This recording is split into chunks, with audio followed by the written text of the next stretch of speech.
morning, millennials. Welcome back to the Morning Toast. Happy Monday. It is a nasty, misty, and gloomy Monday here in New York, but our spirits cannot be broken. Our spirits are high considering the atmosphere is low. My spirit is high because Dr. Futchemin is here, and usually he doesn't come in on a rainy day because he doesn't fuck with the rain. Like, that beautiful coat of hair, just too special. It will not do. Yep. But he is here, therefore I am cheered. The love of my life is here, and I really brought him for you. I find it's so difficult to like get Theo out and about in the rain because he just gets wet and he's like a mop and he's all soppy. But if I may, he can make it through the rain. He can stand up once again on his own, and he knows that he's lipstick on and his teeth. Yeah, sorry. I was trying not to embarrass you, but giving you like a little tongue on the teeth. It's okay. I just finished Mariah Carey's memoir, so I've just been in Mariah Carey's canon. Got it. And I have a newfound appreciation for that song and everything Mariah. The book is amazing. 5 stars out of 5. So good, so powerful. Never been done before, never to be done again. Mixed up in a blender. Just really give birth to it. Like, her story is so interesting. Obviously, she's an interesting woman, but the way it's told, it's like she is in on every single piece of her life. And there were so many interesting pop culture tidbits, the stories behind so many of her songs. She writes and like produces every single one of her songs. Yeah. That's not something that's a given from like your 90s pop star. For really any pop star these days, it's actually shocking how many of them have like nothing to do with the songwriting process, but their name is on the list of songwriters because they were like in the building. Yeah, no, she's so dedicated to the craft, always has been, always will be. And I thought it was an amazing story. And so if you love a celebrity memoir, which we all do, aces. Is that what you spent most of your weekend doing? That's what I spent Saturday doing. I finished it Saturday. Then Saturday night we had our Let's Go GNO. Let's go, 'cause it's a girls' night. It's all right. We had a girls' night. It was slightly derailed. We really don't want to get into it. We don't want to get into like why it was derailed. Here's the bottom line. We had an amazing night. Like, the energy was there. The girls had their night out. But there were some derailments, due to like the fact that it's hard to get stuff done these days. We're just living in unprecedented times, and it was an unprecedented evening. And what Jackie and I don't want to do is like come on here and like trash, an institution, like drag a restaurant. That's not what we're gonna do. We're not gonna do that. But we're still not gonna do it. No, 100%.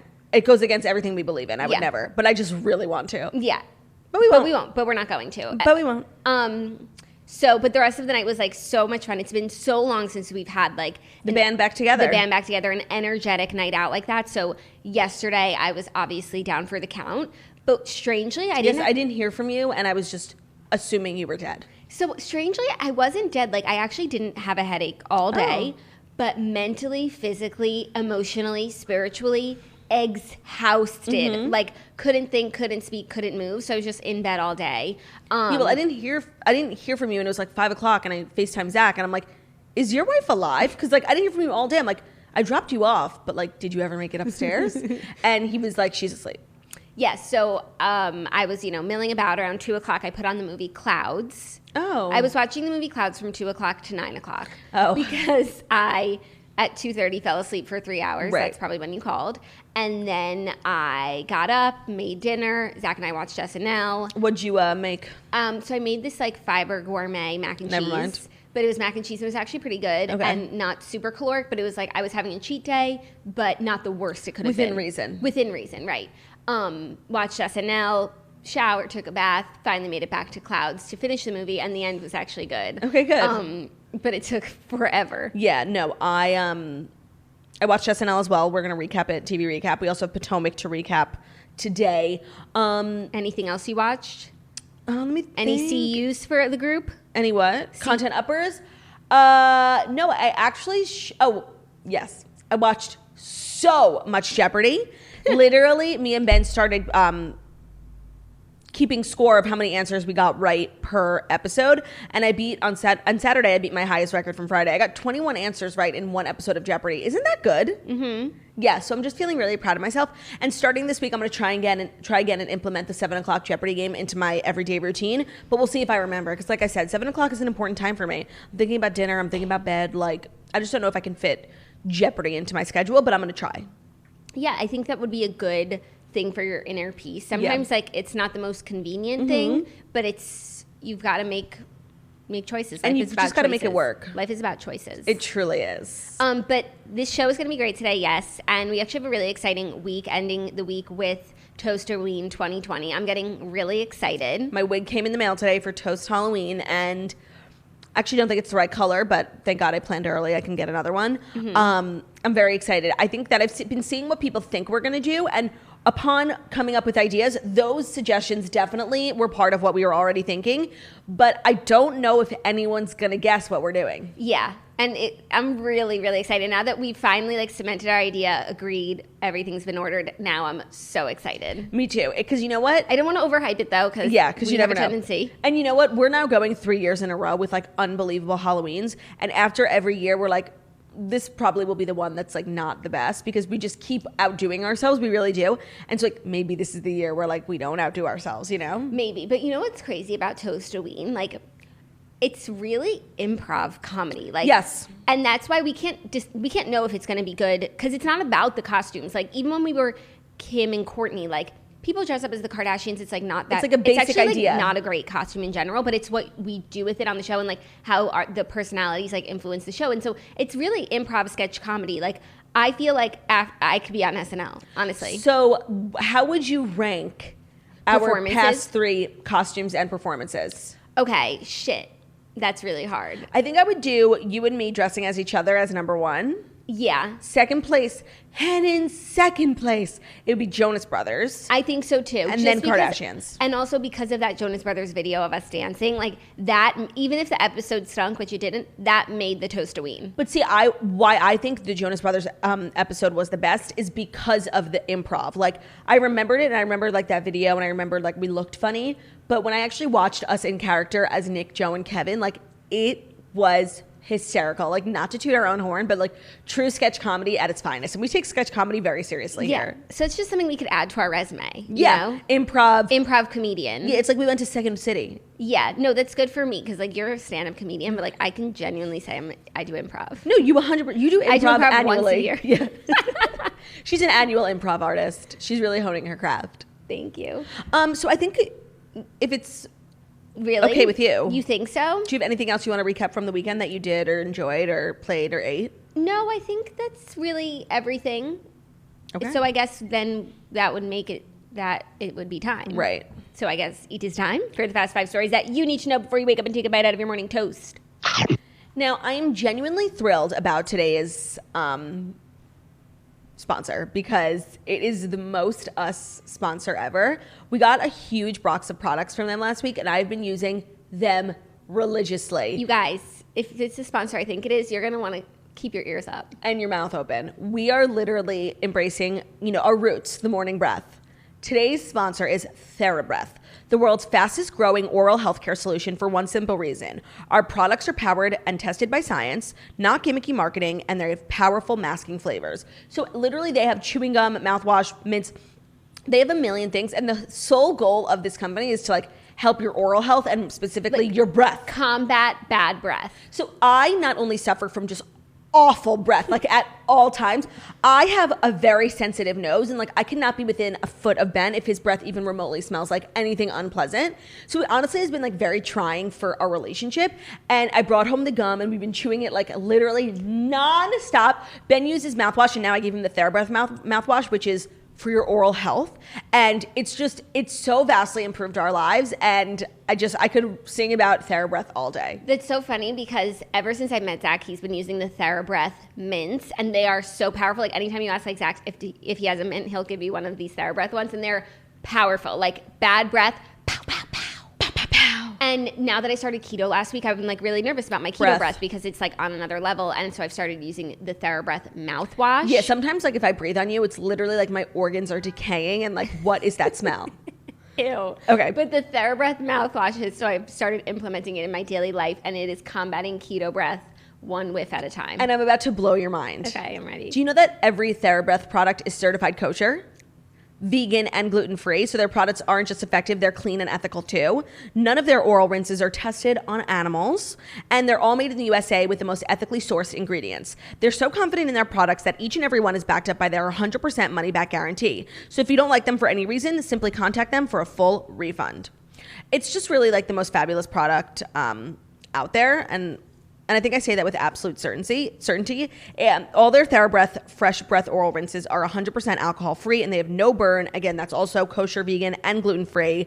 Their mouthwash comes in 3 delicious flavors: gentle, mild, mint. It's perfect for sensitive mouths. Me too, because sometimes I really can't use like spicy mouthwashes. It makes my mouth really hurt. They have invigorating icy mint, which has a blast of spearmint freshness to kickstart your morning. And then exotic rainforest mint is flavored with essential bergamot oils for a taste like unlike anything else on the market. Be sure to send people to therabreath.com/toast. If you know someone who has bad breath, go to therabreath.com/toast. Also, maybe you weren't someone who was born with bad breath, but now maybe you have mask breath. Therabreath.com/toast. Mm-hmm.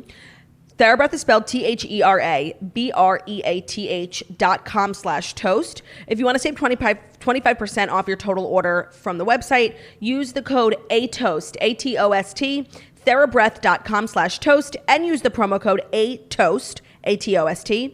Therabreath is like therapy for your breath. Oh, beautiful. Claudia, that's beautiful. Sign on. Pow, pow, pow, that breath. Pow, pow, pow. Okay, our first story is really the big news of the weekend. Kanye West on Joe Rogan, a 3-hour interview, which is a lot, but most of Joe Rogan's interviews are 3 hours. So I would have been surprised if it was anything less than 3 hours, because we know that Kanye is very verbose. So like, why would it have been any shorter? Right. No, it honestly could have been. I mean, I watched 30 minutes and it felt like 3 hours. I watched about an hour and 15 minutes on Saturday. I was supposed to watch the rest yesterday, but then obviously my plans changed. I will be watching the rest, but it's incredibly interesting. I mean, I've listened to a few episodes of Joe Rogan, like from start to finish, and I love them because he does video also. And I can't say that I would be able to like watch the whole thing if it wasn't video. Yeah. And that's why I love the Morning Toast, because we do video also. And like, check us out, youtube.com/morning toast. If I were a toaster, like I would watch this video every single day. Me too. And like, that's how I feel about Joe Rogan when his guest is someone who I'm deeply interested in. Yeah. So I am deeply interested in Kanye. But this episode was just, for me, it was not it. Like, I could not follow anything. Joe Rogan literally said, I watched the first 30 minutes and it was literally the same question it was the first question Joe Rogan asked. Like, Kanye just kept being like, I don't want to go down a rabbit hole, and then proceeded to go down a rabbit hole. And he was just so all over the place, and there was a lot that I wanted to hear him discuss, and maybe he gets to it in the third hour, but I just am not going to make it. I mean, the question was about like why God put it on his heart to run for president, and then he somehow ended up talking about engineering monasteries that are eco-friendly. Like, I literally had no idea what he was talking about. It was so messy. Sounds related. Okay. No. How is that related? You watched the first 30 minutes, and I will say the first 30 minutes were not the most interesting, but like, it is a 3-hour episode, so it's not fair to judge it based on that. Second of all, as Joe Rogan eventually distills, when Kanye answers a question and like is responding to something, he looks at it from like, it's not just like a 2-dimensional question. It's like, for him, 5-6-dimensional, and like he's looking at it from all these different perspectives, and he goes down all these rabbit holes, like not because he's messy or all over the place, but because that's just the way that his brain works. And ultimately, like, it's amazing, like what he lands on, and some of the ideas that he has like are amazing. I don't know, I'm not seeing it in the way that you're seeing it. Maybe either like you're looking too much into it, or I'm not looking enough into it. Maybe it's somewhere in the middle. I was not impressed. And, you know, my bar is so low for like the Kardashians. Like, they fart and I'm like, that was amazing. And I truly just got so lost. And then he was just making weird analogies about the music industry and the Me Too movement. And it was borderline offensive. And I couldn't get with it. And that's very rare for me, because, you know, I'm such a supporter of the Kardashian crew. Oh, I think it just takes like patience, which you do. I have a lot of things. I have a ton of things. I do not have patience. No, it's not snackable. It's not bite sized. It's not even quotable, because it's not like Quibi. Because the quote, like the first half of the quote and the last half of the quote are 30 minutes apart. Right. You know, because everything else is like where his mind went during the tangent. But from what I saw, I thought it was extremely interesting. There's a lot that he talks about that like doesn't necessarily register, or like speak to me, but there's so much that he says that just like he can just like distill down a thought like to its roots, and I just think so much of it was brilliant. Okay, I don't know if I would say the word brilliant, but I really appreciate your optimism and your hope for him. It's beautiful. No, I don't need, like, he's good. He doesn't need my hope. Like, and what I now do, because I feel like in the past Kanye interviews, I've just kind of been like, oh, Kanye. But then you go back and watch them, and it's like, no, everything he said 6 years ago, joggers, is true. Joggers. Look around. Look what every single person is wearing. Like, if I had to say what happened, joggers. That's what happened. Oh, 100%. And so when he said it, he sounded crazy. But like now, if you listen to everything he says through the lens of like one day this might be true, like it's really interesting. And when he said the part about like one of his goals is to have like a stadium-sized church where it's like the people in the stands are gospel singers, trained gospel singers, and you'll have like 100,000 people like just that's cool, like singing gospel music and what that would do for one's soul. I was just like, I never heard of an idea like that before. Sounds like a no fucking brainer and sounds beautiful. Kanye, beautiful. That's beautiful. Yeah. No, don't get me wrong. There definitely were like bits in there that were like gems, but as a viewer looking for entertainment, it was very difficult to follow.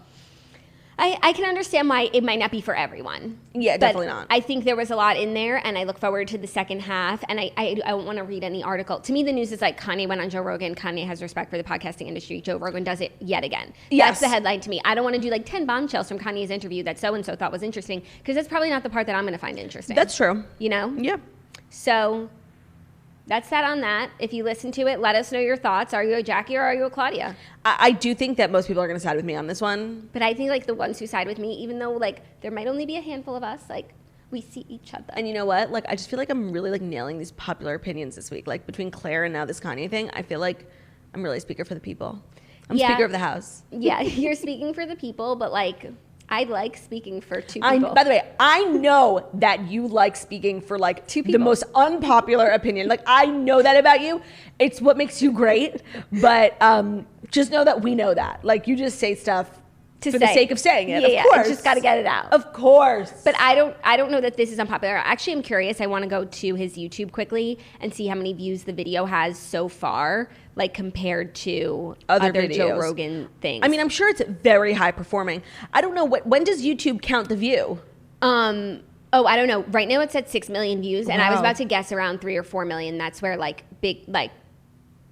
that's where a big guest would be like around. I mean, now. But it also just came out. It's only been 2 days. Also came out on a Saturday. Like that's crazy. Yeah, I was literally like sitting at my YouTube like waiting. It was a few minutes late, honestly, on my YouTube. I think it was just my app is slow. It was because I actually watched it like at 1 o'clock. I was waiting for it too. Like wow, we have no life.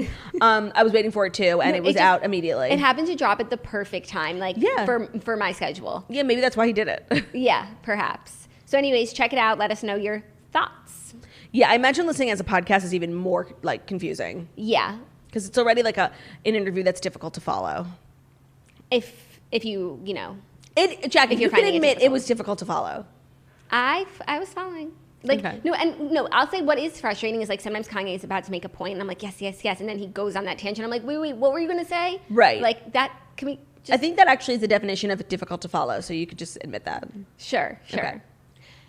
Next story, little happy news. Hilary, Duff, and Matthew Koma celebrate their daughter's second birthday after announcing some pregnancy news for the family. Very exciting. This is her third kid? Their third child. Matthew Koma. I know. That's why I hadn't realized until I read the headline where this story was about to go, because I thought we were just talking about Hilary Duff.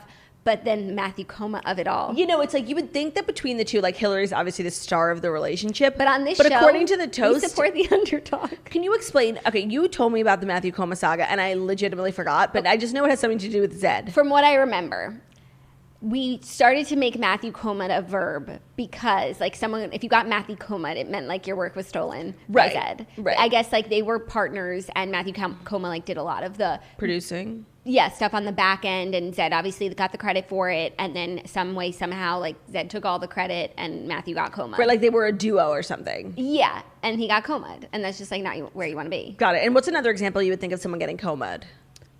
Oh, my God, I just thought of one, but I don't want to... You don't want to insult anyone? Yeah. Okay. Also, no, but I could do a group project, like, you can get Koma'd, like in school? Yeah, I could think of another one. of two people working together. I don't know.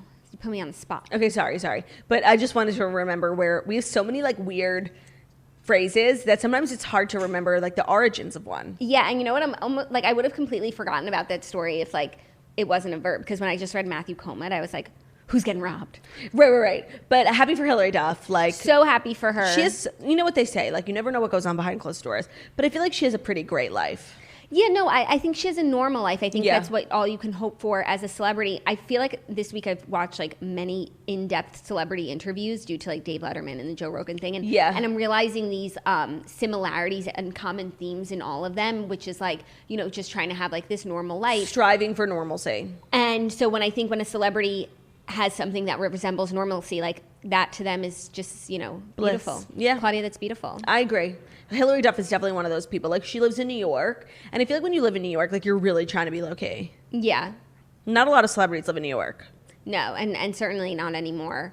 That was part of Mariah's book, her penthouse. Does she still have it? I think that she does, but I don't feel like she lives in New York that much. No, she's such a diva. Like, she needs to sprawl. Yeah. But she definitely loves, you know, the occasional evening in Manhattan. Of course. Dinner at, you know, the most fabulous restaurant in town, and then back to the penthouse for a little late night jacuzzi dip. Yeah. But she definitely lives in like a ranch. I need to go watch her MTV Cribs again now that I like know some of the more intricate details of the room. Yes, I think that's a good idea. Mm-hmm. Speaking of Bebe news, Love is Blind star Mark Cuevas and girlfriend Aubrey Rainey are expecting their first child. So typically, like, I don't know if, like, you know, this would be a story. Like, if last year's reality TV news would translate to this year. Right. Even though it was this year. That's how fucking long this year has been. Wait, no. Love is Blind was not in 2020. Yes, it was. It was, like, in February. I don't believe it was, like, right before. It was right before. No, I swear. But you know what was also in 2020? It's going to blow your mind. What? Megxit. I know, because someone just tagged me in a video. Instagram story. Me too. But Mark of Jessica and Mark, you know, a formative character in the show. He's, by the way, 24 years old. Is going to be a dad. Him and his girlfriend are expecting their first child in April 2021. Quote, we found out together after a weekend spent with friends and family in West Virginia for Labor Day weekend. So, I mean, everyone's like, how's Jessica? Where's Jessica? She's 35. Jessica's probably doing great. Fantastic. Yeah. She never liked him to begin with. Right. So the thing is with Mark Anthony Cuevas is I don't know who he is, you know? Because on the show, to me, he was like kind of pathetic in the sense that he was like so young but so badly wanted to settle down, and like having kids is like a dream for him. So I don't know if like that's who he really is, or the thirst monster he became afterwards, like sliding into girls' DMs, just like hearing shady things about him. Like, is that who he is? Because the former that I described would be overjoyed to be having a kid at 25. Young for a man. Yeah. But if he's the thirst monster, like I just don't know who the real Mark is. Yes, I agree with that, because I feel like what we saw on the show was not who he seemed to be afterwards on social media, but I feel like that's always the case. Yeah. But what has stayed with me is like the man from the show with a little thirst in him. Yeah, I mean, it's natural. Yeah. And I feel like thirsty has become a derogatory word when I think it's just a natural state of being. I think it's a synonym for hardworking. That is so brilliant and so true. And like, why is it admirable to be hardworking, but it's like derogatory to be thirsty? I think thirsty is like a good thing. If I may, just please. What I imagine where the connotations come from, like hardworking like implies hard work, whereas like thirstiness implies like social climbing. It's social climbing and like a desperation to get where you're going, as opposed to like a commitment. No, that tracks. Like I'm definitely desperate to go anywhere. Yeah, but desperation and ambitious also. Another example of society putting us down. Yeah. Always. Next story. Speaking of celebrity memoirs today, Fifth Harmony's Ally Brooke fears she'll die a virgin. Her memoir. That's a dramatic headline. Yeah. No, I know. When I read it, I was like, her memoir, Finding Your Harmony, is out now. And I think I would buy that. She made headlines when she revealed that she's at 27 still a virgin. Yes, but she exclusively told Page Six that there have been temptations. I mean, it is a difficult road, especially being a young woman in the entertainment business. Mm-hmm. You're surrounded by attractive people. I stopped the temptation by killing the mood. It's like seeing a nice purse in the mall. You really want to buy it, but you have to save your money. So you walk around the mall thinking about the purse. If all else else fails, there's always prayer, she says. Oh God, yes, there were times when I was like, Lord, give me the strength to make it through this. So in the book, is she a virgin for religious reasons? Yes, she said, I pray to God, like, please don't let me die a virgin. Let me meet my husband before that happens to me and give me a few good years with him. Oh my, that's so sweet. I mean, honestly, like the virgin shaming that occurs in society, and it really came to a head with Colton's season of The Bachelor, and I'm literally by no means like a defender of Colton, but like it was super mean, like how it became like a joke. And I feel like there's literally, maybe I'm very like old school in a lot of ways. I think there's literally nothing wrong with being a virgin, and like the drama, like virgin, like who fucking cares? No, I don't think there's anything wrong with being a virgin. I think waiting till you're married It's to lovely. have sex is a beautiful thing. And if you want to do it, great. You want to fuck a million people too? Cool. Love that for you too. Also It's beautiful thing. Also a beautiful thing. Like it's all good, you guys. It's all good. It's all good in the hood. Yeah. But this book actually does sound good. I mean, obviously what I want to hear from her is the destruction of the greatest girl band of all time. Girl group, not band, because they didn't play any instruments. I would love to hear more about that. And like more like logistics. Like at what moment, like where were you? Were you sitting on the couch like when you found out Camilla was leaving? Were you surprised? Yeah. What had happened before that? Yeah. Was it weird that like she was clearly like made the star of the group? Yeah. And that she was a lot of people's favorites. I don't know if she's people's favorites anymore. I would say maybe Normani is, but like when you're 15 and like you care so much about like what people think of you, and you're in a girl group where like everyone is obsessed with this one girl, like it has to be destructive for your mental health. No, I know. And I feel like, so that should probably be in the memoir. And on the one hand, I'd be like, no, maybe it's her story about her and that she doesn't focus on that. But the title is Finding Her Harmony. And so like, I think that's a little too clickbaity. 100%. If she's not going to talk about it. It's a good name for a book. Really good. Finding Your Harmony. Yeah. You know what? Actually, what I mean, I'm only like 10% of the way through Mariah's book, but I'm not crazy about the name. The meaning of Mariah. So I'm glad you brought this up because it leads me back to an interesting point. Please. Because when I got the book, I just kind of assumed the name was going to be All That Glitters, like because that's who she is. That's actually a title of one of the 4 sections in the book. Okay. The 4 sections are Wayward Child, Sing Sing, which is a brilliant play on words. Singing, it's a prison. Yeah, and it's the house that she built to live in with Tommy Mottola, and like she sang her way into the house, and then it became a prison. Sing Sing. Got it. All That Glitters, which is about like the glitter era. And Emancipation of Amy and like where she's at now. And so I thought the way that it was structured was so great.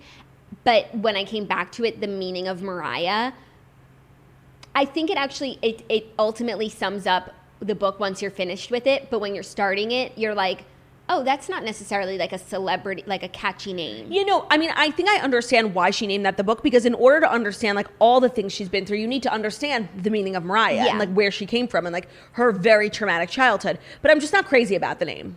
Okay. And it's also the meaning of Mariah Carey, which like the double M is good, but the Carey ruins it.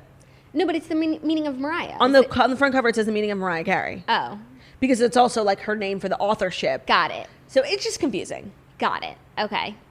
Our 5th and final story, SNL host Adele finds a reason to sing in Bachelor sketch. SNL sung all the way around Adele sung all the way around SNL, and I want to talk about her because we each watched the whole episode. What a treat to see Adele. What a treat. I mean, yes, the Bachelor sketch was far and away the best one. Because she was singing, but I felt like comedically it wasn't. No, but she actually has a good like comedic timing. Some people who like aren't actors or like comedians trained, like they're singers or they're whatever doing SNL, like it can be hard to get that kind of timing. But I feel like Adele definitely, and it's because if you've been to one of her shows, she talks a lot between songs. She's like a funny person. Like if you like, and I feel like that's kind of been her vibe in Hollywood too now. Like she's very much like in the cool group in Hollywood. Yep. Like her and Jennifer Lawrence are such good friends. Harry like, Styles. She's also funny. I feel like she is just like a funny girl. Yeah, so she definitely had that timing, like in her monologue, in some of her sketches. So I thought it really elevated a lot of her parts in different sketches, including the Bachelor one. Like her timing was actually very good.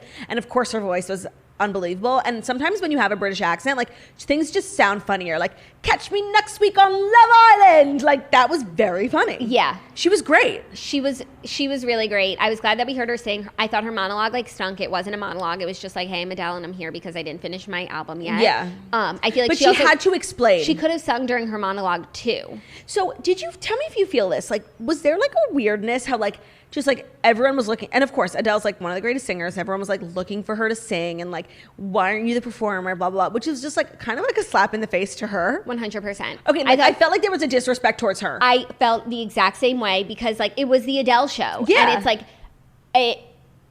I felt like not a great week to be. I mean, it's always a good week to be on SNL because it's like such an honor, but I would have felt like a little. It was almost like because Adele was the host and not the performer, it was like we were settling for her. Like that's what the conversation around them being on SNL felt like, and I felt like it was just like the whole episode, just like everything was like a slight towards her. Yeah, because just everyone was talking about Adele about everything. When we're talking about the music from SNL this week, we're talking about Adele still. The Bachelor, yeah. Adele did break her character on that African commercial thing, which of all the sketches, like I didn't think was that funny, and I don't know why she couldn't stop laughing. Like it's not that funny. No, I didn't. And a lot of times when someone breaks during the sketch, it actually makes the sketch funnier because it's like, oh my God, they're having such a good time. And I was just like, why are we laughing so hard? Yeah, it ain't that funny. No. My favorite sketch was the Pete Davidson, Chad in the haunted house. 100%. When he was like, spooky, and he's like, cool. Yeah, can I use the bathroom? No, that was really funny. Also, like, and I could say this about any episode, like, what does Pete Davidson do? Like, he's not in anything. Every time he's on SNL, like, I feel awkward. Yes. I'm like, I remember all of his interviews and stand-up where he, like, talks about how he's, like, the outcast of SNL. I'm like, oh, my God, you're still here. Yeah, no, and it's just, like, it's so bizarre to me that, like, the most famous person on the cast, arguably, like, in terms of mainstream media, is never on the show. Yeah, I mean, he talks about that a lot. He's always just waiting to get fired, it sounds like. Yeah, maybe, but he hasn't gotten fired. No. So maybe he writes a lot. Maybe, like, embrace it and I don't know. embrace him. I don't know. But I agree, that haunted house sketch was very funny. And the psychic sketch was hysterical. Yes, like, of what's going to happen in 2020. But, like, once again, it's just Kate McKinnon. I don't watch SNL all the time, but when I do, I come back to the theory. It's not a theory, the fact that Kate McKinnon, like, is the glue that holds it together. Kate McKinnon and Keenan. And Keenan put the show on their backs. I completely agree. Not only are they literally in every single sketch, and they play, like, such a broad range of characters, people who you wouldn't think they even look like, but they're the funniest. Yeah. I hope Keenan and Kate McKinnon make more money than the others. Me too. I think they do. But you know who's actually growing on me? Who? That guy from the AT&T commercials. Which one is he? Beck Bennett. Oh, he's always, like, playing, like, a serious guy. He played The Bachelor. Yeah. He's growing on me. Yeah, I feel that. I don't know what his background is, but I know that he was on those viral AT&T commercials with the kids. Like, he would go into, like, kindergarten classrooms and be like, 5G, you know? Yeah. 4G, actually. Interesting. Yeah. But it was a good episode of SNL. Love seeing Adele. She looked amazing. She obviously addressed the fact that she looked so vastly different. She just, like, literally, without fail, I've never seen her without perfect hair and makeup. Like, whoever does her fotch is an artist. She looked amazing. Sorry, that was the other part that I wanted to talk about. Obviously, everyone's talking about her physical transformation. And we've seen photos here and there, and everyone's like, she looks so different. But we got to see it in high definition. Getting to see her, like, in her element, the looks, the styling, the dress that she wore for her Bachelor confessional with, like, the feather cuffs. Sickening. The nails, the liner, the hair, the skin, everything about her. She is, like, so stunning. She's always been stunning. She's always had, like, the face of an angel. Yeah. And she was just, like, it was a good night to be Adele on Saturday, and you could feel it. You could feel her confidence. Yeah, and it was a beautiful thing to just, like, watch someone being so radiant, because there's not that so much of that right now. Yeah, and feeling so, like, confident and sure of themselves and, like, having fun. I was, like, jealous of the time she was having. Yeah, you know? like, I'm sure the after party was lit. I don't know if they're doing after parties because of... I feel like they're doing after gatherings. Yeah, well, I mean, everyone has been quarantined. Right, so, like, they just should have an after gathering at the office. Yeah. I'm sure they're finding a way to celebrate. Colin Jost, Love My Life. Did you see that him and Scarlett Johansson's Save the Date, like, went viral because it was literally, like, a piece of loose leaf? It was on an index card. Yeah, it was like a joke. Yeah. It's like, haha, like... I didn't find it funny. Me neither. It's like... Kind of rude. Okay, I'm glad you agree. Yeah. Like, send out a Save the Date, and, like, to joke about having, like, low budget. Like trying to save money when your wife is the highest paid actress in the industry. In Hollywood, and, like, you literally are on one of the #1 television shows every single week. Like, it felt a little tone deaf. I agree. Okay. TV recap segment. Real Housewives of Potomac. I have actually a lot I want to say about it. Brought to you by Vega. Vega has one goal: to help you power your story with premium plant-based nutrition that enables you to feel and perform your best. Learn more about how to power your story with Vega at myvega.com/toast. If you're looking to upgrade your daily smoothie or level up your afternoon snack, Vega has you covered, from protein powders to bars made with real plant-based ingredients. And you can upgrade your recipes, smoothies, and nutrition routine with Vega. They're made with real plant-based ingredients. Vega products are plant-based, gluten-free, non-GMO, project verified, and vegan certified. Level up your next smoothie or snack with delicious plant-based protein. Also, if you're looking for some immune support, which in these unprecedented times, everyone should be looking to boost their immunity. If you're looking for delicious options with nutrients to help support your immune system, Vega has you covered with Vega One or Vega protein ingredients. With delicious protein powders and daily vitamins made with real plant-based ingredients, you can nourish yourself from the inside out. Learn more at myvega.com/toast. So myvega.com/toast is how you spell it. Fabulous time to boost your immunity. Start taking better care of yourself with smoothies or anything to boost your immune system. That's myvega.com/toast. A fabulous line of products. We actually have them in the studio, so if you ever want to drop it in your coffee or your smoothie, if you want to come over, we have some. myvega.com/toast. They also have Vega Sport, which has you covered pre, mid, and post-workout. So it's made with real plant-based ingredients. Vega Sport has a wide range of plant-based protein powders and supplements to help you power your story. Learn more at myvega.com/toast. Thank you, Vega, for sponsoring today's TV recap segment, Real Housewives of Potomac. Let's get into it. Good episode. Better. We're getting there. So a lot actually happened on social media that I was following this morning after last night's episode, because somebody tweeted that, like, obviously another slowed down, slow-mo version of the fight, where actually, in an attempt to separate them, Giselle pushed Monique before the wine glass throwing, before the hair flipping. Giselle pushed Monique, and Karen Huger quote tweeted it and was like, yeah, like, you're going to see her web of lies, like, becomes unraveled. So wow. Like, it's much deeper, and it's not even far from being over because there's so much more to go. But this episode was frustrating. It was good, but as a Monique stan, she's really losing me, like 100%. Oh, really? I think that, okay, you want everyone to see how much you've grown. And I'm so glad that she's at a place where she, like, genuinely feels remorse and, like, wants the women to know that she is on a good path.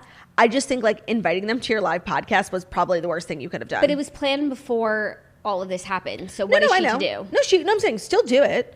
But to invite Robin and Wendy to this specific event to make them see your growth, like, that's not really how it works. It just felt very bizarre to me.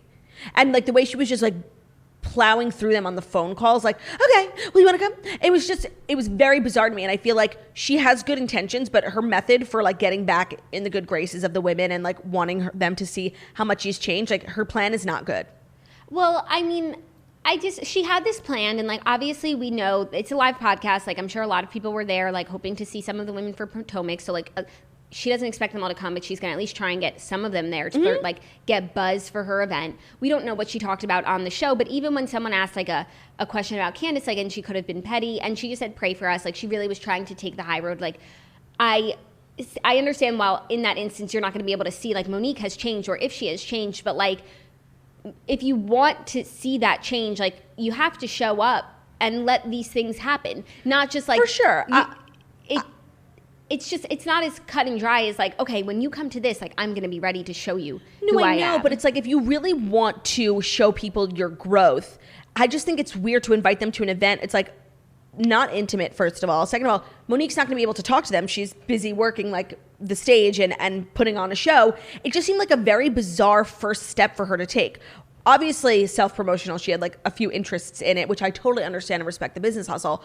But it just seemed very strange. Like, I don't think anyone's going to get to see her real growth and her progress when she's on stage, like, performing. Like, that made no sense to me. Well, I mean, I would maybe agree with you, and I do sort of, I see where you're coming from, but then if you look at the event that Wendy had, I feel like in so many ways it did bring the women together, and they were having great conversations. And yes, Wendy was on stage, but they were listening to her on stage and, like, feeling so inspired by her and having so much respect for her. Yeah, but Wendy, like, didn't invite them there with the intention of, like, showing her growth. It was just, like, a good event. That's, like, a natural byproduct of what can happen when you see someone in their element and you just, like, have more respect for them. Yeah. You know? And so as much as, yes, Monique wouldn't have gone on the stage and been like, I am so remorseful and this is how I've changed. But like, did you think, by the way, I agree with you. Someone working hard and doing whatever they're trying to do and if it's good and it's positive, like you do see people in a different light when 100%. You see them in their workplace environment. But do you think that's the best first step to take? I think it was the first thing that came up. Like that's just where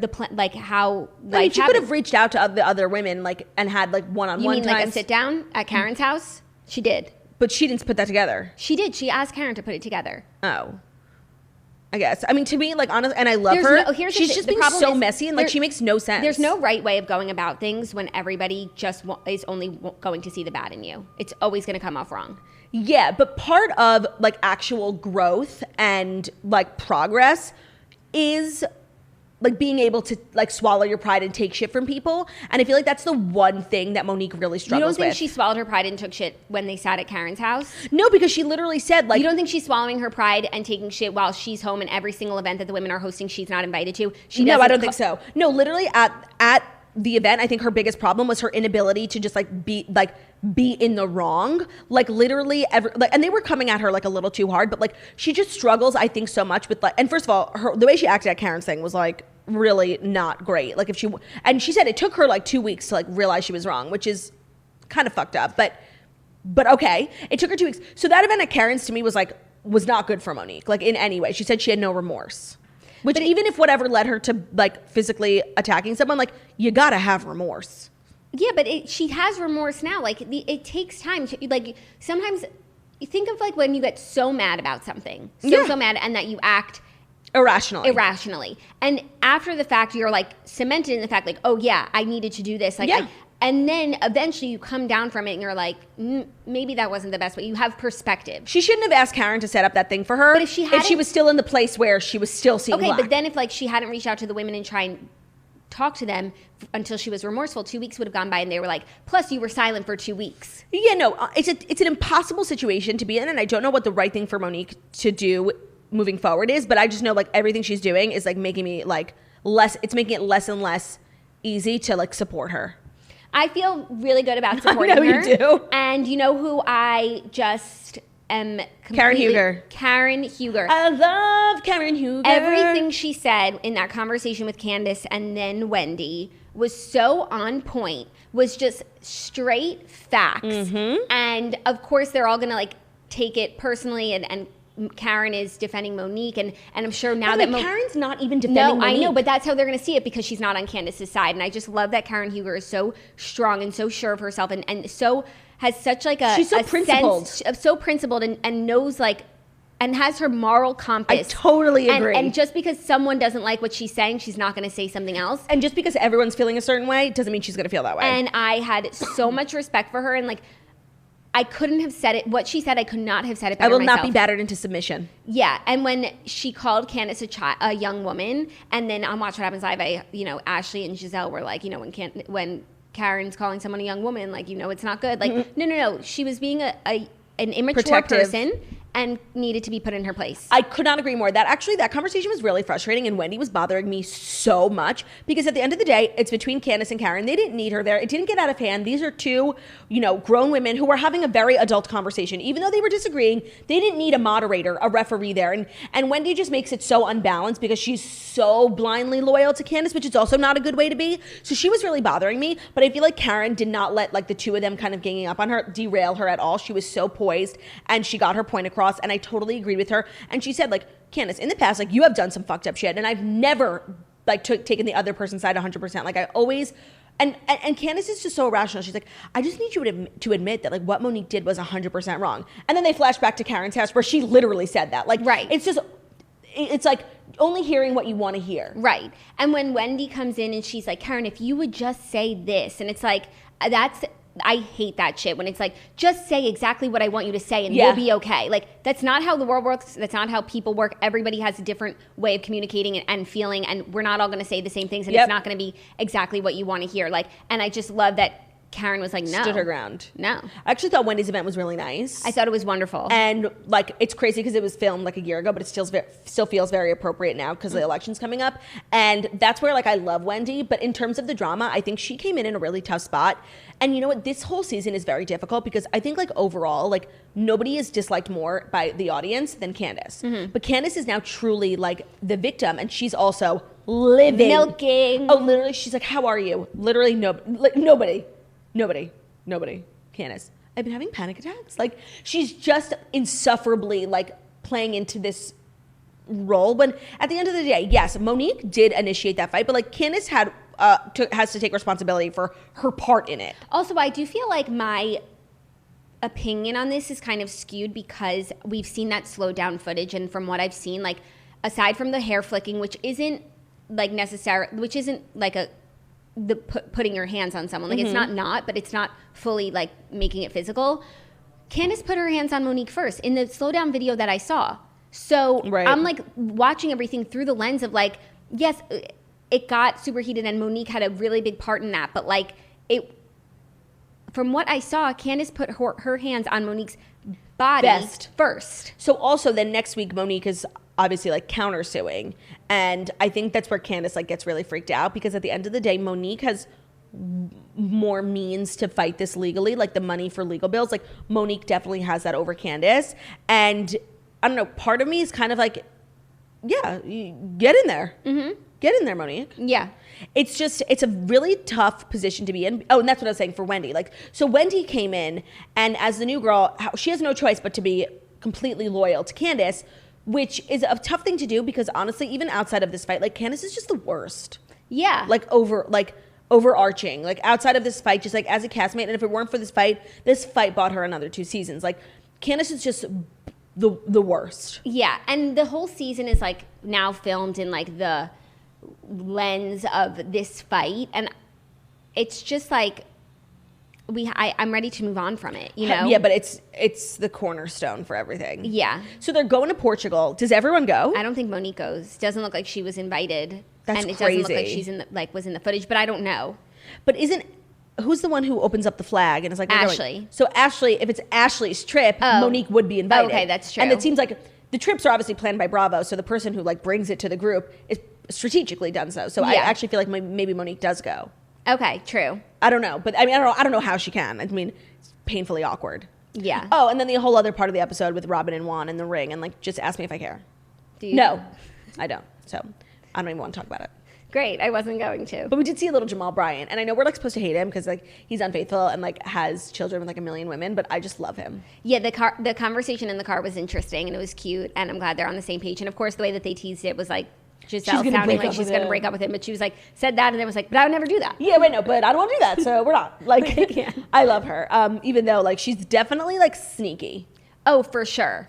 She definitely has her hands all over the place. Yeah. No, I like literally never agree with her role but in I just any love given her. fight. I like her. I just never agree with her. But I agree. Like after this episode, my respect for Karen Huger is just like, and honestly, after the last few episodes, like when we saw her hometown, it made me love her so much more. And she's been killing these looks. I'm just completely and totally here for her. I have so much respect for her, and I feel like in a way she's really like the moral compass of the show. And honestly, I never thought I would say that after like her first few seasons. She was insufferable. But I love her. love.